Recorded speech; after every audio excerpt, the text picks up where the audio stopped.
Welcome to About Senior Solutions, your compass to care, with gerontologist Mary Winters.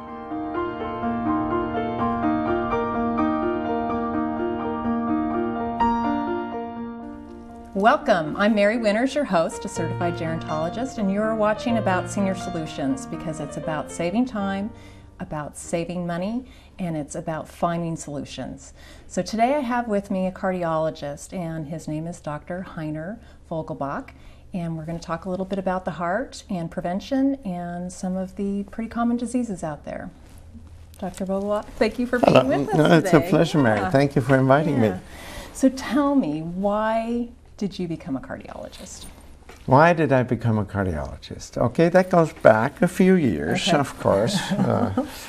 I come from Munich, Bavaria, not Germany, Bavaria. Okay. Went to medical school in Munich, and I don't know if you know about the German system. It's a long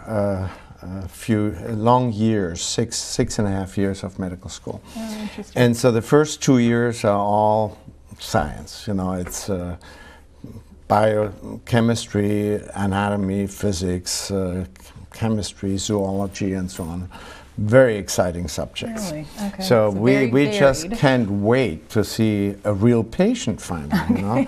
So after 2.5 years, you go into the clinical semesters, and that's the first time when you get to see patients and hear some clinical stories.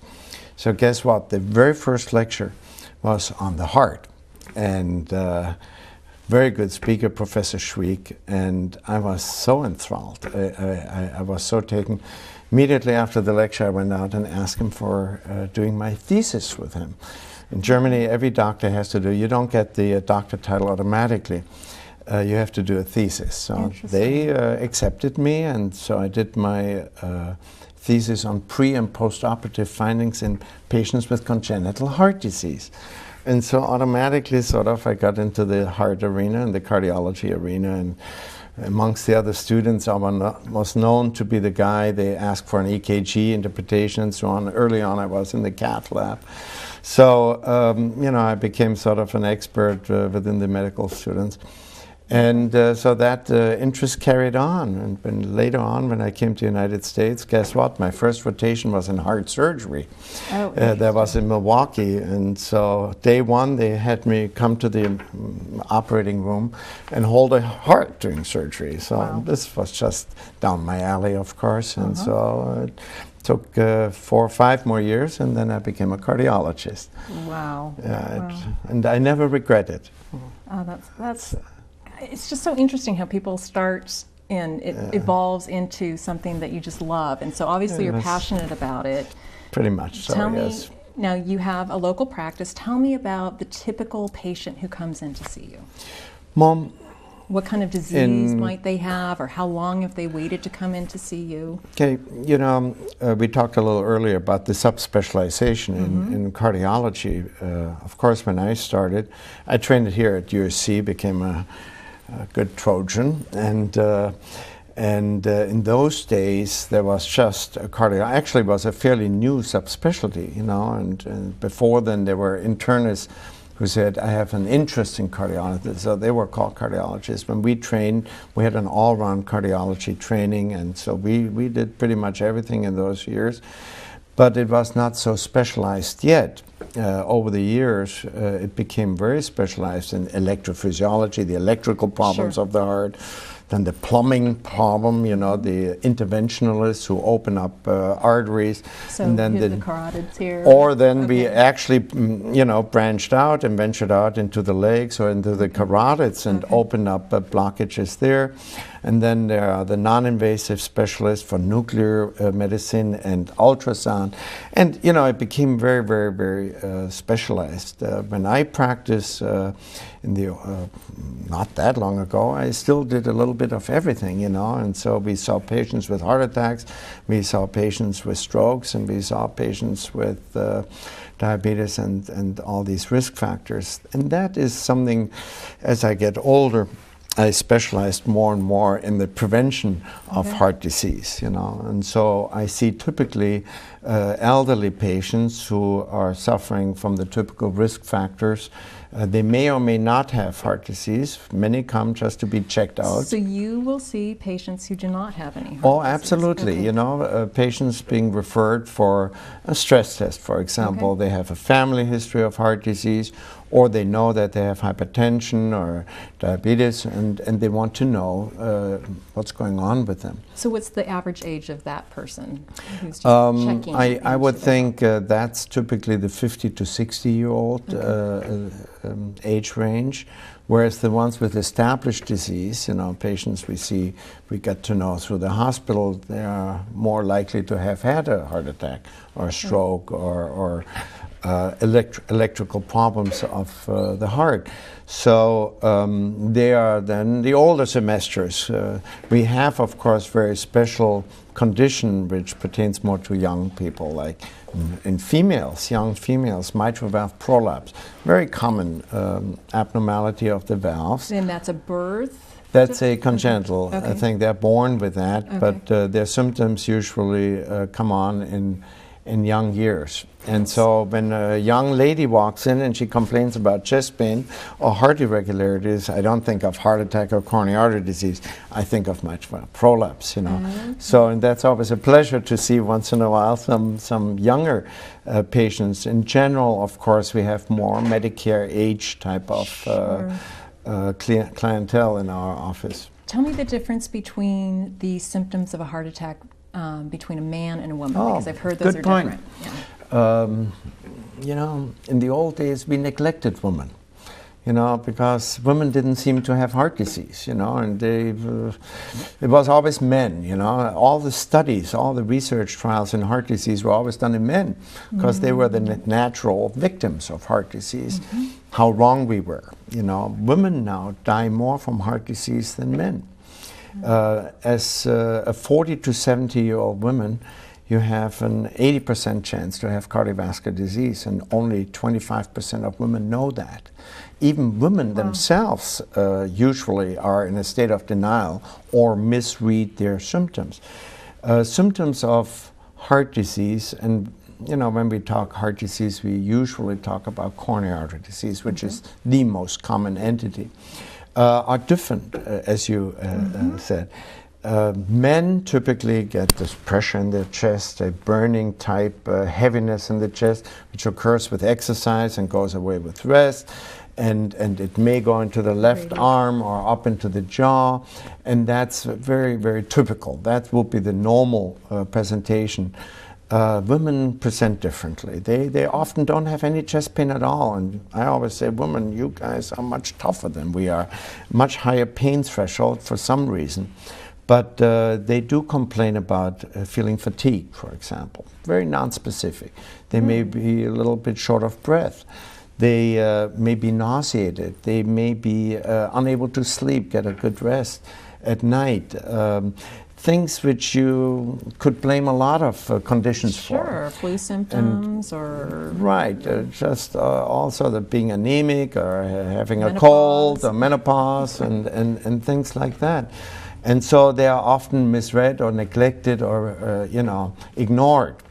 And of course, women are sort of protected from heart disease up to the time of menopause, and we think it's the estrogen in women which helps them, but after menopause they catch up in a hurry.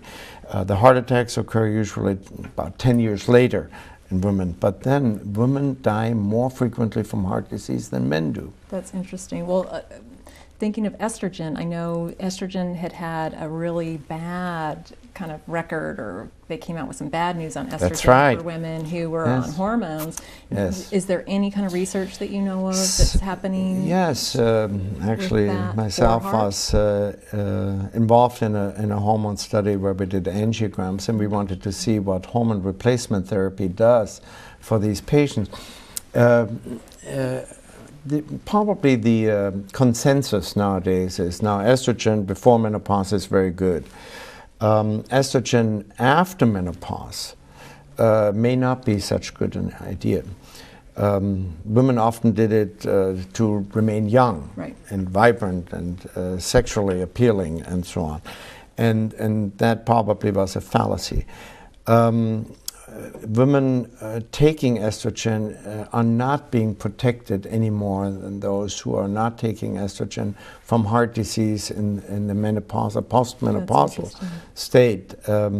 If you as a woman have severe symptoms, menopause symptoms, flushing, and sleep disturbance and so on, it is absolutely justified to treat these women for 3 to 5 years after menopause, into menopause and after menopause with hormone therapy. You should generally not start hormone replacement therapy at a later time. You should start it right then and there and hopefully get off it as soon as possible.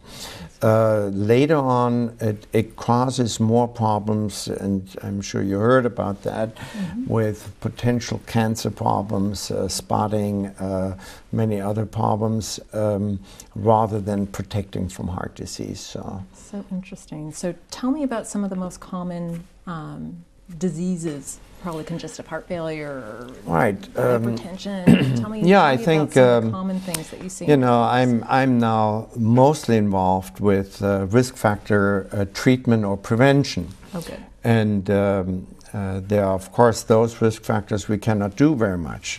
Having a family history of heart disease or age, of course, what do you want to do about that? Let me stop you for a second. Yes. Do you think hereditary traits play a bigger part in heart disease, or our own physical activity or diet, that sort of thing? Well, they all are important, but I can tell you numerous examples of patients who take really good care of themselves, and all they have is a family history, and they end up with a heart attack despite, which is very frustrating.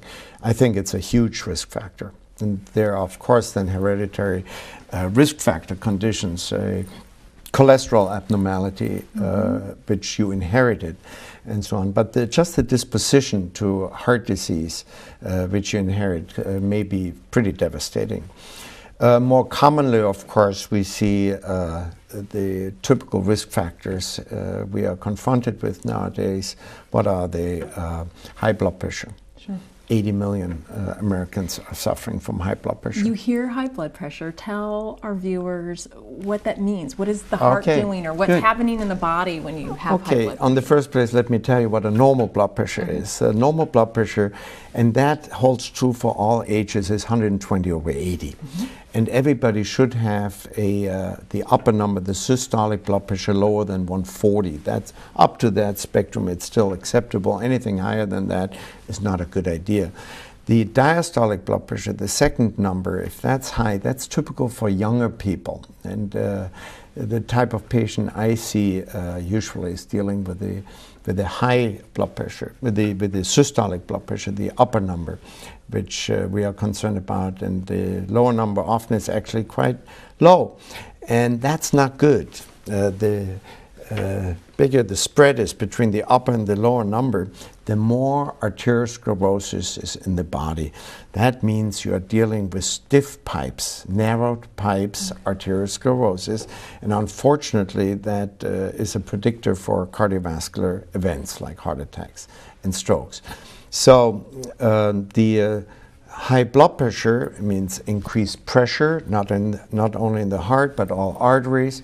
It leads to deposition of cholesterol in the arteries, and eventually will lead to more and more hardening of the arteries, which in turn manifests itself either as a heart attack, stroke, kidney failure. High blood pressure is the second most common cause for kidney failure after diabetes, and it's the number one cause of strokes. So it's a huge problem, but it's a silent killer. So people don't know. It doesn't hurt. It does have often symptoms, but they are being ignored. Headache, visual disturbances, tired, shortness of breath, but it doesn't give you pain like heart disease can give you pain. So people often don't know. So if they don't check it, they would not know. How often should you be checking your blood pressure, do you think? Well, you know, of course, every one of my patients who has high blood pressure, I recommend to buy a blood pressure machine. Costco, CVS, Omron machine, $40. And there you go. You just put it on and you push a button and you get a readout on the blood pressure and the heart rate. And that's the best way. The once in a year doctor visit may not be the best method. You often get a higher blood pressure in the office. It's called office hypertension or white coat syndrome. Nervous. A little nervous, the white coat and the excitement, and then they go home and they have completely normal blood pressures. Or it happens to be normal, but at home patients have a high blood pressure and don't know about it. I recommend that in every family there should be a blood pressure machine because it's such an important risk factor and it's so easy to check and so easy to treat. We have excellent treatment available compared to the old days where we had terrible medications you had to take 4 times a day and cause depression and all sorts of things. Nowadays, once a day, no side effects, great control. Really? Combination. Much better. Yeah, we have combination pills with 3 different medications in one pill. Okay. So it's really, it has changed dramatically and so much easier than the old days. So compliance in general is not a problem, but patients need to know only 30% of all patients with hypertension are controlled. Similar to patients with cholesterol problems. It's terrible. We have to do a better job. But it starts with the recognition. You know, only 70% of patients know that they have it, and then they often don't get treated. How long do you think somebody has that issue before they ever realize it? 2 years, 5 years? I mean, you mean hypertension? Or yeah. Well, usually it's the savants that they say, oh, you know, here for 25 cents I can check my blood pressure, or the local fire station has open house and they do that for fun, or they go to their doctors, you know. But it takes a 40-year-old healthy person doesn't even think that they could have something wrong with them. So, you know, I would encourage everybody to go ahead and have that checked whenever they have a chance.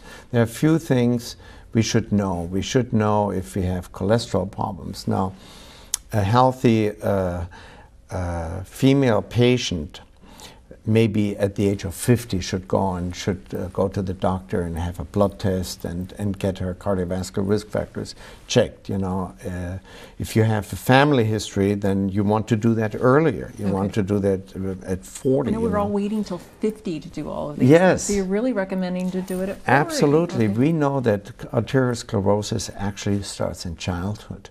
We have teenagers with arteriosclerosis. We have an obesity epidemic, as you probably know. In the last 10 years, the obesity has doubled in this country. The same thing like diabetes, they go sort of hand in hand. So you had mentioned diabetes and heart disease going hand in hand. Yes. Are you actually seeing younger children or teenagers as a result of that that? Of course, in primary care physicians are the ones who get to see them first, or pediatricians. Sure. And we later on are confronted with the problem if you have a 25-year-old with a high bad cholesterol. There are good and bad cholesterols, and with a high bad cholesterol, should we treat them with medications, lifestyle changes, and so on? And there is not much literature out there what to do with young people. On the other hand, we know now how early this disease starts, and that's where we really have to intervene.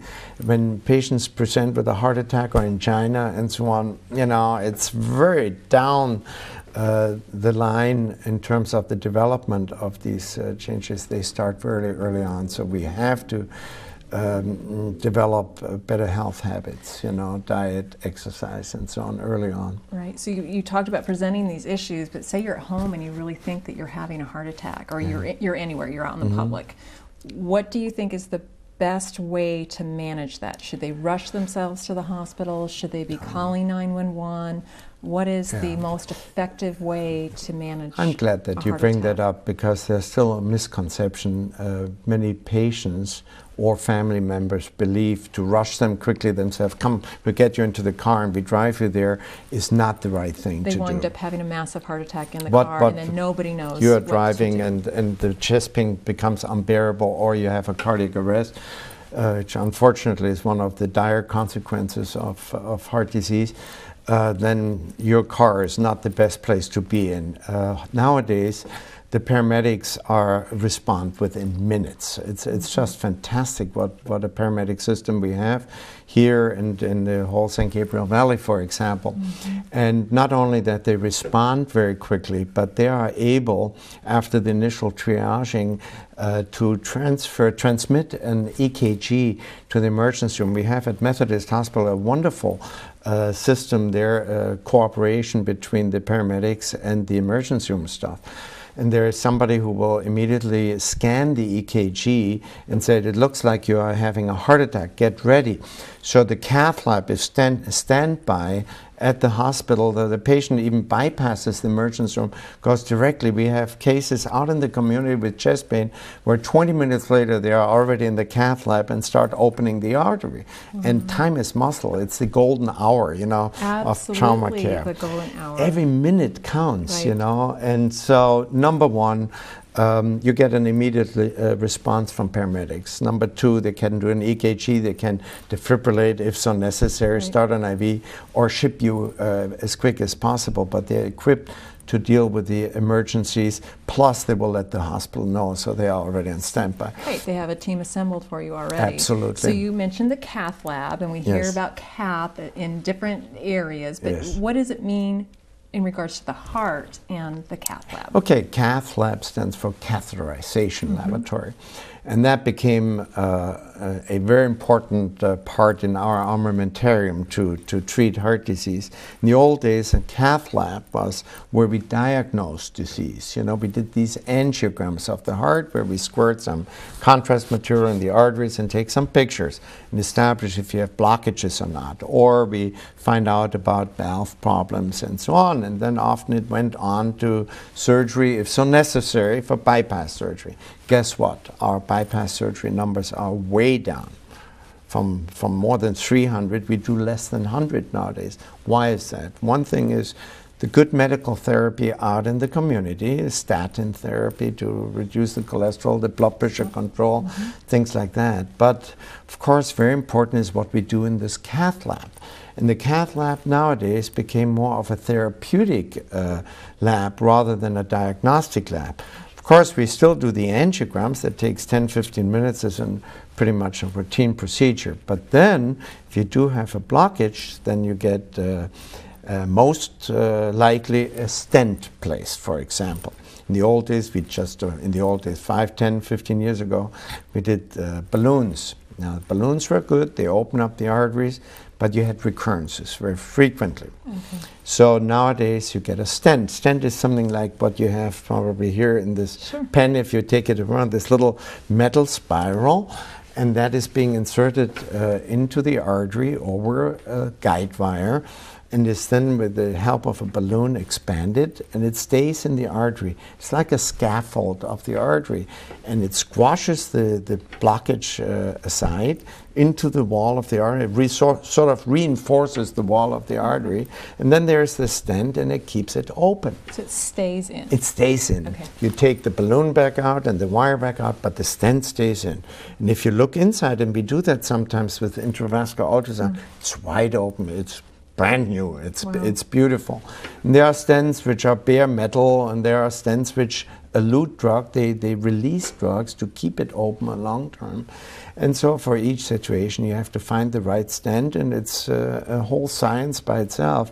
But it's an absolute routine procedure. And these patients who come in the throes of a heart attack, they may leave the next day with wide open arteries, no damage to the heart, pain-free, and they live a normal life thereafter. It's quite exciting. Isn't that amazing? Because I know years ago we would put somebody in the hospital, they'd stay in bed forever. Yes. And so you just said people are leaving. Absolutely. Oftentimes. Within a day or two, that's pretty much standard. So we have some criteria. We want to get these patients to the cath lab and to open the artery within 90 minutes. That's nowadays. Fortunately, at Methodist Hospital, we have a super good program, a very efficient cooperation between all the paramedics, emergency room, cardiologists, cath lab, standby, and so we are beating this very consistently. And then these patients go home after 1-2 days, and the success rate to open an artery is nicely above 90%.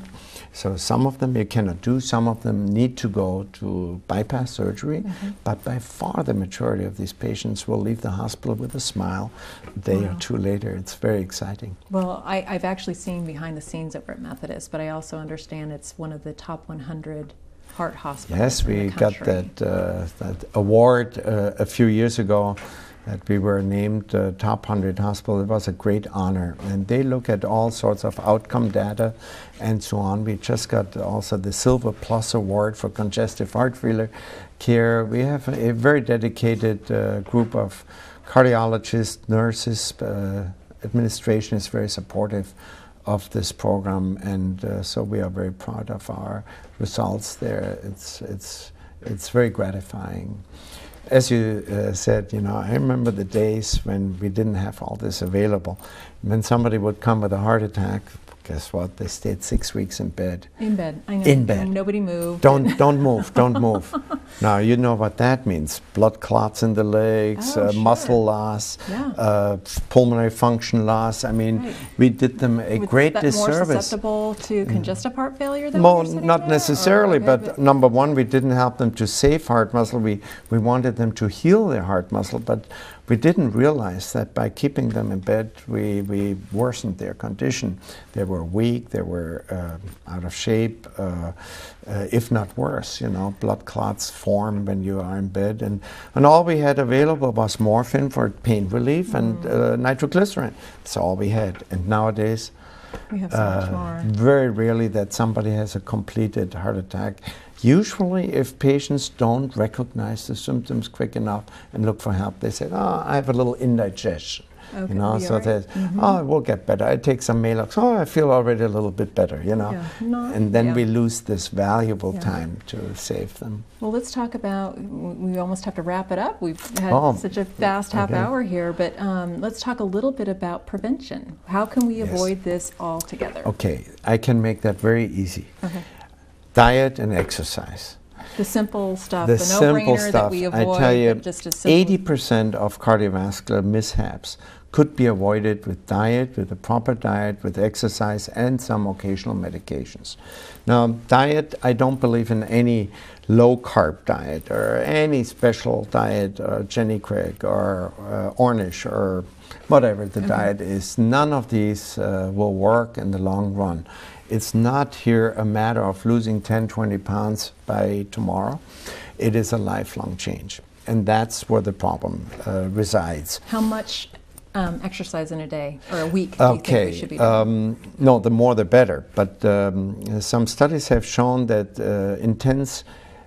intensive exercise, even if you don't do it only once or twice a week, can be very helpful in reducing cardiovascular risk. And so what we recommend is that everybody should exercise at least half an hour a day. The heart rate should come up, and so it should be vigorous enough to get your heart going. I always say you should get a little short of breath. Okay. You may get a little warm, but you should be able to carry on a conversation. You don't have to beat yourself to death. And if you do that at least every other day, there will be a cardiovascular benefit over and beyond all these other benefits of weight loss. Blood pressure will come down. Cholesterol will benefit, diabetes will benefit, all the risk factors we know will be benefited by exercise, muscle mass, pulmonary function, and so on. You feel better, you sleep better, you eat less. So there's a lot to be said for exercise. Okay. Show some willpower. Dr. Vogelbach, thank you for joining us today. You'll have to come back and maybe it was a talk pleasure, about some more Mary. things with us. Yeah, I will be happy to. That was fun. Thank you very much. Thank you very much. Thank you for viewing today. I'm Mary Winters with About Senior Solutions, and remember, it's about saving time, saving money, and finding solutions. Thank you.